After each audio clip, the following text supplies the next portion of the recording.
When he was nearly 13, my brother Jem got his arm badly broken at the elbow. When it healed, and Jem's fears of never being able to play football were assuaged, he was seldom self-conscious about his injury. His left arm was somewhat shorter than his right. When he stood or walked, the back of his hand was at right angles to his body, his thumb parallel to his thigh. He couldn't have cared less, so long as he could pass and punt. When enough years had gone by to enable us to look back on them, we sometimes discussed the events leading to his accident.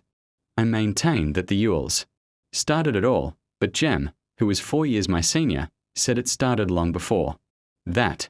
He said it began the summer Dill came to us, when Dill first gave us the idea of making Boo Radley come out. I said if he wanted to take a broad view of the thing, it really began with Andrew Jackson. If General Jackson hadn't run the creeks up the creek, Simon Finch would never have paddled up the Alabama, and where would we be if he hadn't? We were far too old to settle an argument with a fistfight, so we consulted Atticus. Our father said we were both right. Being Southerners, it was a source of shame to some members of the family that we had no recorded ancestors on either side of the Battle of Hastings. All we had was Simon Finch, a fur-trapping apothecary from Cornwall whose piety was exceeded only by his stinginess.